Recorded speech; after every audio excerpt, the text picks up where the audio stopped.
do profeta Ezequiel 37. Se você não consegue encontrar, levanta a sua mão, peça ajuda, e eu vou te ajudar, alguém vai te ajudar. Ezequiel fica no Velho Testamento, livro do profeta Ezequiel, capítulo de número 37.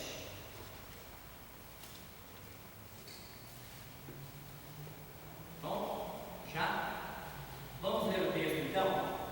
Olha o que diz aí a partir do versículo de número 1. Diz assim a palavra do Senhor: Veio sobre mim a mão do Senhor, e Ele me levou pelo Espírito do Senhor e me deixou no meio de um vale que estava cheio de ossos, e me fez andar ao redor deles. Eram muito numerosos na superfície do vale e estavam sequíssimos. Então me perguntou: Filho do homem, acaso poderão reviver estes ossos?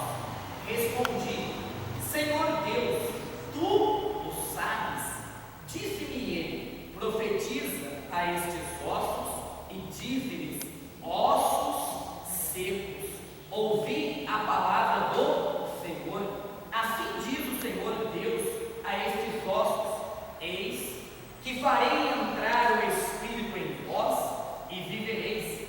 Porei tendões sobre vós, farei crescer carne sobre vós estenderei pele, e porei em vós o Espírito, e vivereis, e sabereis que eu sou o Senhor. Então profetizei segundo me fora ordenado. Enquanto eu profetizava, houve um ruído, um barulho de ossos que batiam contra ossos e se ajuntavam cada osso ao seu osso. Olhei, e eis que havia tendões sobre eles, e cresceram as carnes, e se estendeu a pele sobre eles, mas não havia neles o Espírito. Então ele me disse: Profetiza ao Espírito, profetiza ao Filho do homem, e dize-lhe: Assim diz o Senhor Deus: Vem dos quatro ventos, ó Espírito, e assopra sobre estes mortos, para que vivam. Profetizei como ele me ordenara, e o Espírito entrou neles, e viveram, e se puseram em pé, um exército sobremodo numeroso. Então me disse: Filho do homem, o que? Estes ossos são toda a casa de Israel. Eis que dizem: os nossos ossos se secaram, e pereceu a nossa esperança. Estamos de todo exterminados. Olha para cá. O profeta Ezequiel, ele fala que veio sobre ele a mão do Senhor. E quando ele fala que veio sobre ele a mão do Senhor, não quer dizer que veio uma mão sobre ele. A expressão mão do Senhor significa a presença do Senhor veio sobre ele, e então o Senhor, pelo seu Espírito, o Espírito Santo, levou ele a ter uma visão. E nessa visão que o profeta Ezequiel teve, Deus mostrou para ele um vale, um enorme de um vale, e aquele vale estava coberto de quê? De ossos secos, ossos sequíssimos. Então Deus, através daquela visão que ele deu ao profeta, ele mostrou uma situação de morte, de destruição, uma situação onde parecia não haver solução, uma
de humilhação, de destruição, de morte, uma situação que eles estavam até incertos com relação ao futuro deles.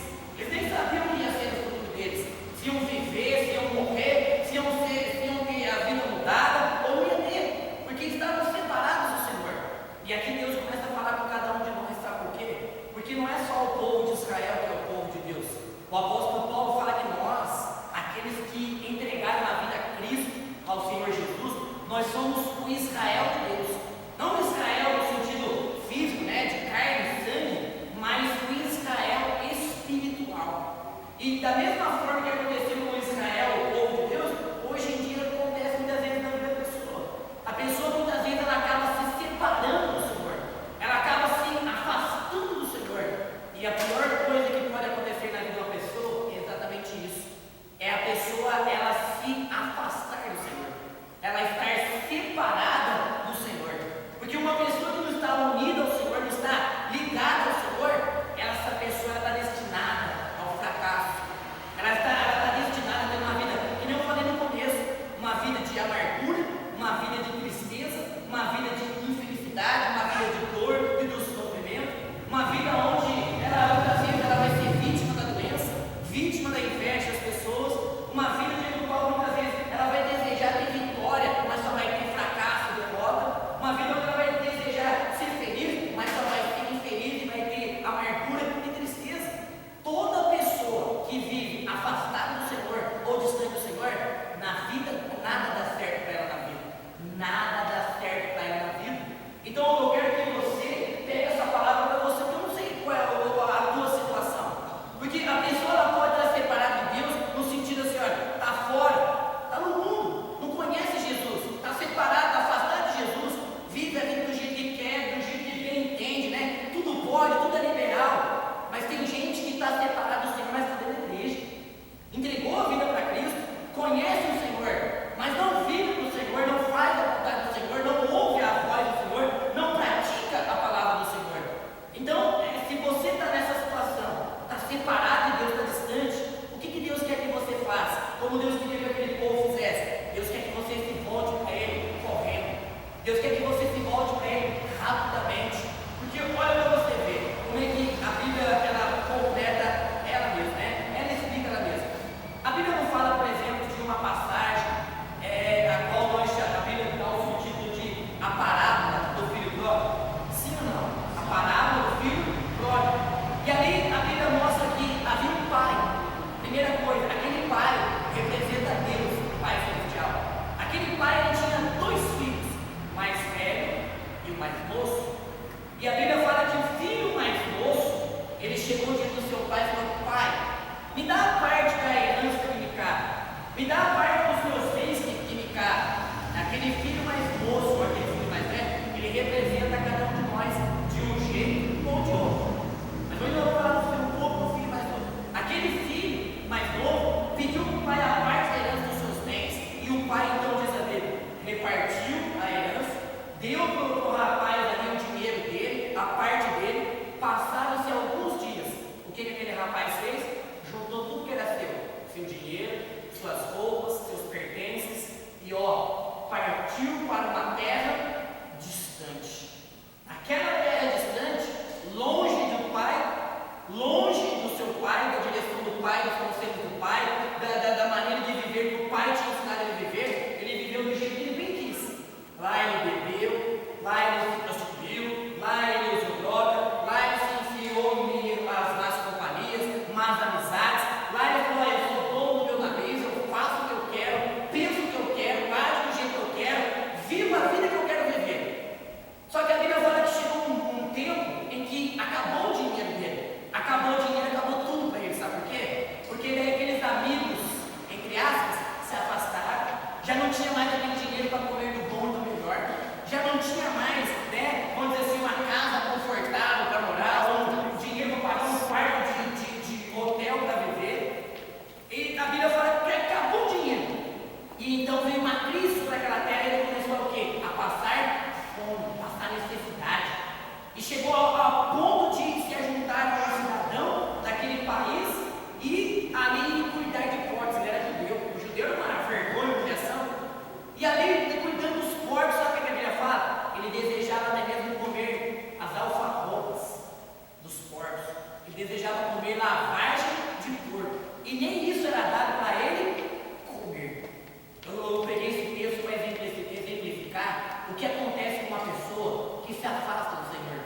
citar algumas áreas da sua vida, como os ossos secos, os sequíssimos.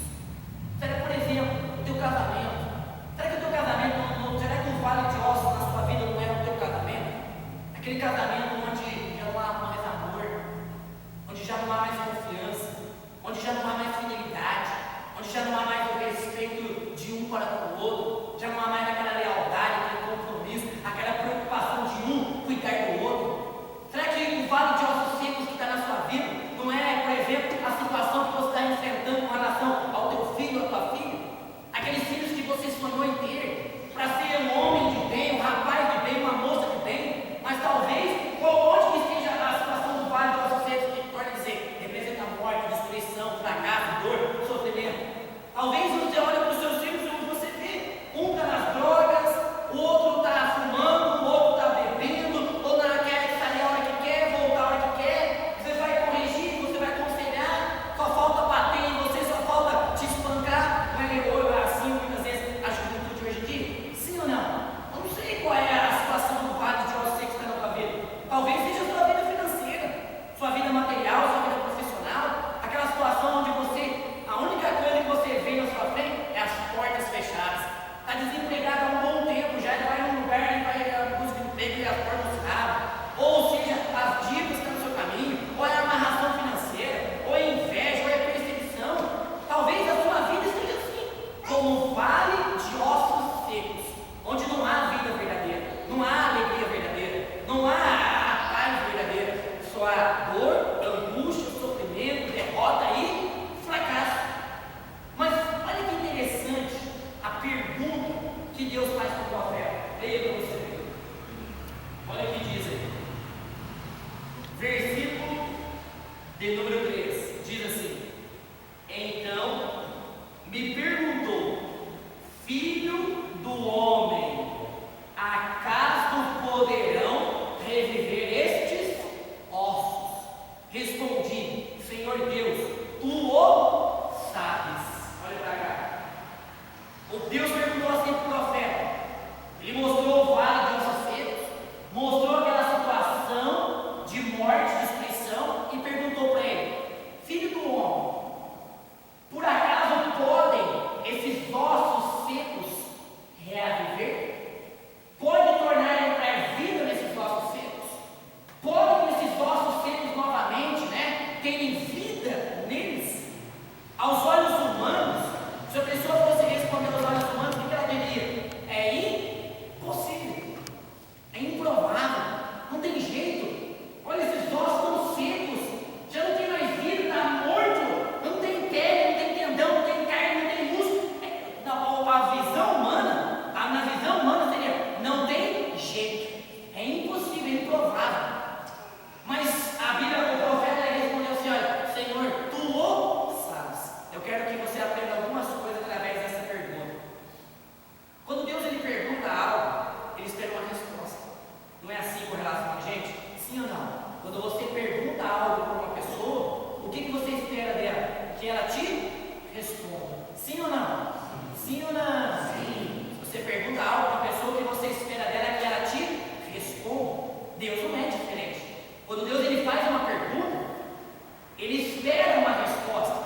Você crê que Deus pode mudar a tua vida completamente? Deus, da mesma forma que Deus perguntou para aquele profeta, Ele está perguntando para você. Você crê? Você acredita? Você acredita que eu posso, que eu tenho poder, que eu sou capaz de hoje fazer você ser liberto desse maldito vício da bebida? Ou das drogas, ou do cigarro? Fazer você ser liberto desse demônio que dia e noite tem te atormentado, perturbado a tua vida, o teu casamento, te feito infeliz? Você crê? E por que, o que Deus espera da gente? Essa resposta: sim, Senhor, eu creio. Sim, Senhor, eu acredito. Sim, Senhor, eu tenho fé que o Senhor pode fazer. Deus quer que a gente tenha uma resposta na boca e nas nossas atitudes, como a do próprio lá que João fala em João 42:2. Ele fala assim: olha, Senhor, eu sei que tudo podes. Eu sei que o Senhor pode tudo e que nenhum dos teus planos, nem dos teus propósitos, objetivos podem ser frustrados. A resposta de Jó era essa: eu sei que o Senhor pode fazer qualquer coisa. Para o Senhor não há nada impossível. Ninguém pode impedir o Senhor de agir. Ninguém pode impedir o Senhor de operar. Ninguém pode impedir o Senhor de fazer um milagre qualquer nele que seja. E essa resposta, ela tem que vir, sair de cada um de nós, de mim e de você. Porque se você está aqui hoje e quer um milagre, se você está aqui hoje e quer uma mudança de vida, se você está aqui hoje e realmente quer experimentar o melhor de Deus, então você vai ter que ter essa fé. Porque se tudo que você fizer, se nega o que você fizer, não tiver o teu crer, não tiver a tua fé, não tiver a tua confiança, tudo que você fizer, por mais que você faça, vai ser em vão, vai ser inútil. Olha para você ver. Certa ocasião, Jesus ele estava voltando para a casa dele, de um certo lugar, e dois homens cegos se colocaram no caminho. Talvez ouviram falar que Jesus estava passando, eles eram cegos, mas ouviram. Começaram: Senhor, filho de Davi, tem compaixão de nós. E Jesus não parou. Jesus sabia que eles eram cegos, precisavam de milagre, ouviu eles gritando, mas Jesus não parou. Ceguinho, o que vocês querem? Quer que eu cure vocês? Jesus passou reto, foi para a casa dele.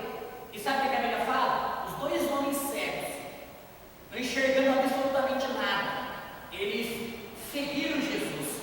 Agora imagina a caminhada que eles não tiveram que fazer. Cegos, tropeçando nas vias, tronco de árvore, talvez batindo poste, trombava com as pessoas, caindo no lugar, batindo barranco, se levantar, um esforço medonho, até que conseguiram chegar na porta da casa de Jesus. Quando eles chegaram na porta da casa de Jesus, sabe o que Jesus fez? Pastor, ele já logo como eles ficaram, porque viu a fé deles. Quem dera se fosse assim. E olha, Jesus não fez isso porque ele era mal, Jesus não fez isso porque ele era ruim, mas Jesus eles queria ver, sabe o que é eles? Essa fé, essa certeza, confiança. E Jesus ele perguntou para eles: vocês creem que eu posso fazer isso? Olha, vocês creem que eu posso fazer isso? Para e pensa, todo o esforço que eles tiveram, tudo que eles passaram e enfrentaram no caminho para chegar em Jesus lá, não era para Jesus falar: ó, grande é a fé de vocês, em cegos, que vocês enfrentaram e passaram para estar aqui, para receber o milagre. Olha, a fé de vocês é grande, seja curado. Não, Jesus perguntou: vocês creem que eu posso fazer isso? Sabe por que Jesus perguntou? É como se ele estivesse falando assim: olha, se você não crê que eu posso fazer, se você não acredita que eu sou capaz de fazer o que eu tenho poder de fazer, todo o esforço que você fez foi em vão. Tudo que você enfrentou para estar até aqui foi em vão. É a mesma coisa que ele fala para a gente: se você ora, mas não crê na resposta da oração que você faz, então você orou em vão.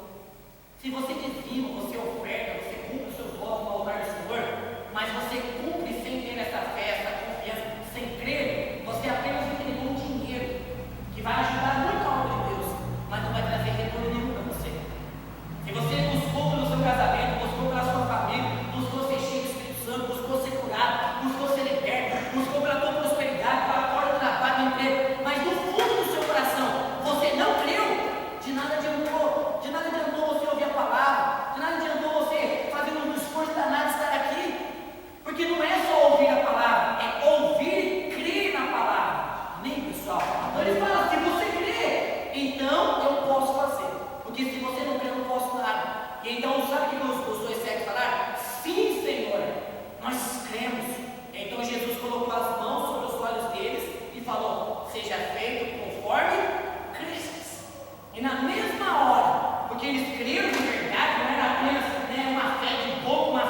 fé mental, uma fé só por falar, mas era uma fé viva, verdadeira, uma fé que acreditava. Eles foram curados imediatamente e instantaneamente.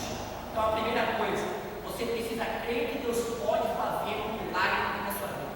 Você precisa acreditar e crer de todo o seu coração que hoje você pode sair daqui com a sua vida totalmente nova e transformada.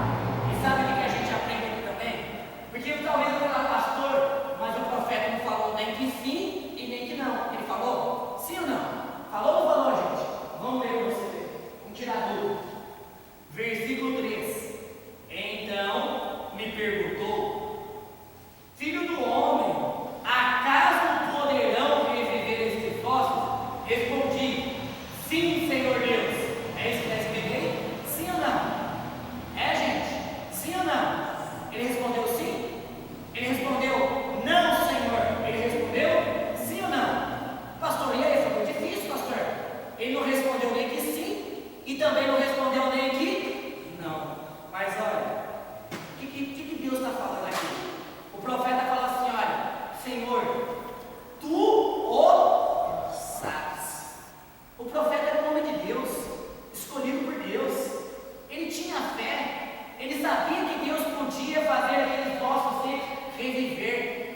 profetiza a estes ossos e diz-lhes: ossos secos, ouvi a palavra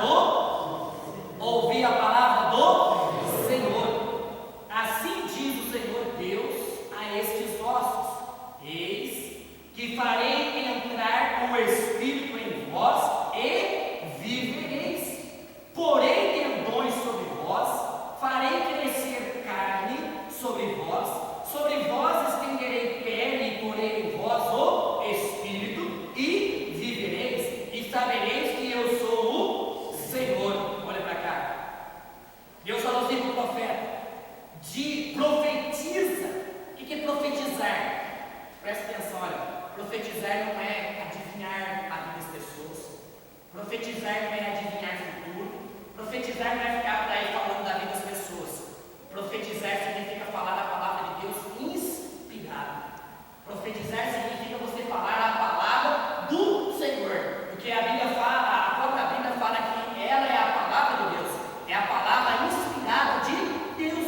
Quando você fala algo da palavra de Deus, você está profetizando. E já aproveitando esse gancho de profecia, nesse texto a Bíblia fala que Deus levou o profeta a ter uma visão.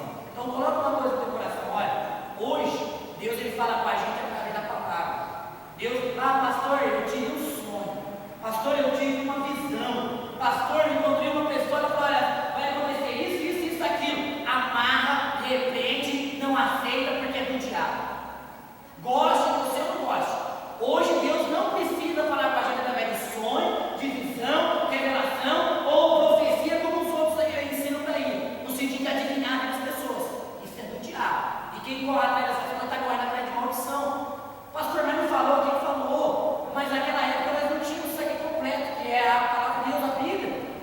Então, olha, se hoje Deus vai nos falar, ele fala com a gente pela palavra. Você vem, senta, começa a ouvir a palavra, e a palavra vai vindo, e muitas vezes não dá a impressão de o quê? Puxa, pastor, conhece a minha vida.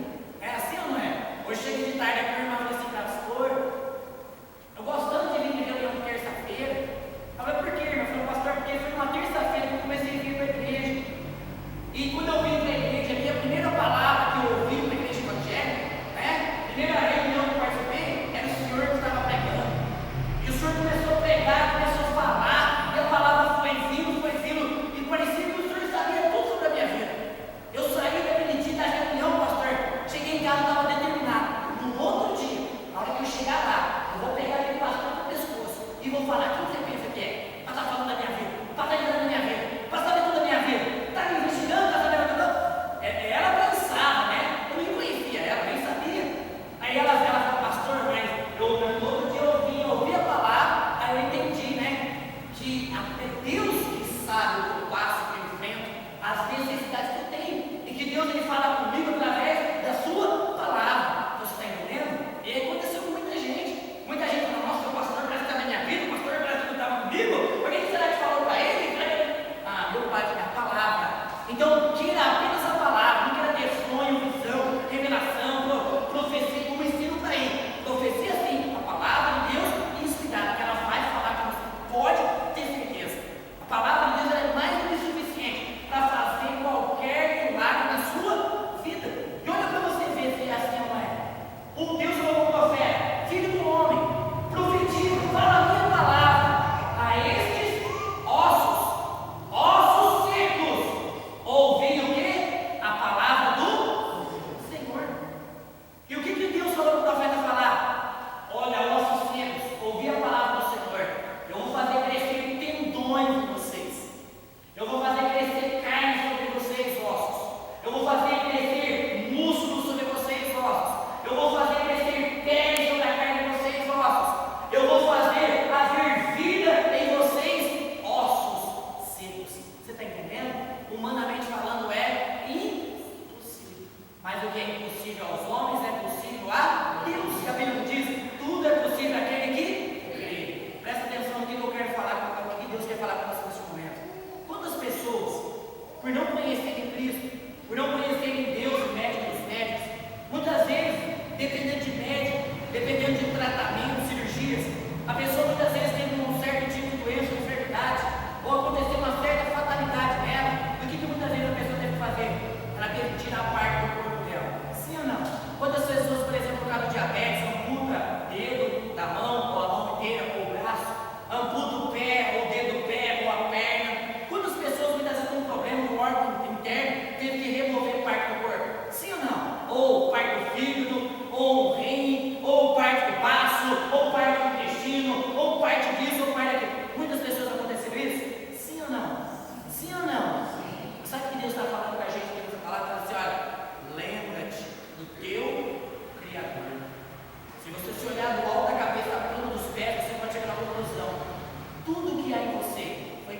Se você é esse tipo de pessoa, que há uma parte do teu corpo, do membro do teu corpo, foi tirada por cirurgia ou um acidente, você pode só pegar essa palavra e falar hoje: parte do meu corpo que foi retirada, que foi removida, ouvir a palavra do Senhor, seja restaurado, torne a existir novamente na minha vida. Posso, pastor? Pode. E se você crer, vai acontecer. Há um evangelista americano, já falecido, o nome dele era Asa Alonso Allen, um homem muito, mas muito usado por Deus. E sabe o que ele fazia? Ele era um homem tão ousado na fé, que ele era dos Estados Unidos. Ele chamava as câmeras de televisão, as emissoras de televisão, mandava vir com as câmeras nas reuniões dele. Ele fazia a palavra, a pregação, e depois reservava um tempo só para fazer oração de cura para os enfermos. E certa ocasião foi levado diante dele uma criança que, quando ela nasceu com defeito na perna. Uma perna era menor do que a outra perna. Imagina, né? Uma criancinha, né? Tão bonitinha, você vê uma criança andando, pensando andar, correr, né? Mas imagina a criança com uma perna maior, uma mais curta, outra mais longa, né? Ia correr de jeito, né? Não tinha nem jeito, né? Como é que ia andar? É ou não é? Sim ou não? E sabe o que ele faz? Ele ergueu a calça da criança, né? Mostrou, né? Que uma era mais curta, a outra era mais longa, não tinha truque. Chamou a câmera para foca aqui, grava aqui. Tá vendo? Uma é mais curta que a outra. E ele falava, né? Vamos orar aqui, Deus vai se manifestar com o seu poder e a perna dessa criança vai ficar igualada. E sabe o que aconteceu? Ele orou, crendo, e a perna daquela criança, diante das câmeras, fez isso aqui, ó. Igual. Deus fez crescer os nervos, Deus fez crescer os ossos, Deus fez crescer a carne, Deus fez crescer pele, Deus fez ficar igualzinho. Isso foi dele, ela já nasceu assim. Há um outro relato dele que fala que uma pessoa trabalhando perdeu parte do membro, do braço, né? Essa parte do braço, ele perdeu. Então ficou só aquele pouquinho ali, né? O outro perfeito, mas um pouquinho. Teve a vida inteira, teve as duas mãos, perdeu os dois braços perfeitinho. Mas o acidente de trabalho ele perdeu. Na reunião desse mesmo evangelista, ele recebeu a oração dele, e no momento, na hora, não aconteceu nada. Então ele chegou com um pouquinho de braço e voltou para casa com um pouquinho de braço. Mas a partir do dia seguinte, sabe como isso acontecer? Cada dia que passava, crescia uma parte do corpo dele. Cada dia que passava, 2 dedos, mais 2 dedos, mais 2 dedos, mais 2 dedos, mais 2 dedos, mais 2 dedos, primeiro dedo, segundo dedo, quarto dedo, quinto dedo, até renovar e restituir completamente a parte do corpo dele que ele tinha perdido. É como Deus falou ali para o profeta: cresceu os nervos, cresceu os ossos, tendões, músculos, carne. Deus fez haver uma restauração. Como? Através da palavra. É mais ou menos assim: olha, você tem conta para pagar? Você tem dívidas para pagar? Por que você não fala assim: olha, dinheiro, ouvir a palavra do Senhor, vem para o meu bolso, vem para a minha vida, vem para a minha conta bancária. Pastor, mas pode acontecer? Tudo é possível que crê. Aqui eu estava falando dos membros do corpo, é uma parte do corpo, membro do meu corpo que foi removido e retirado, torne a crescer e a existir em nome de Jesus. Pastor, já não tem, como o senhor falou, já não tem mais amor, não tem mais respeito, não tem mais fidelidade, não tem mais compromisso com o meu casamento. Então o que você fala? Meu casamento, ouvir a palavra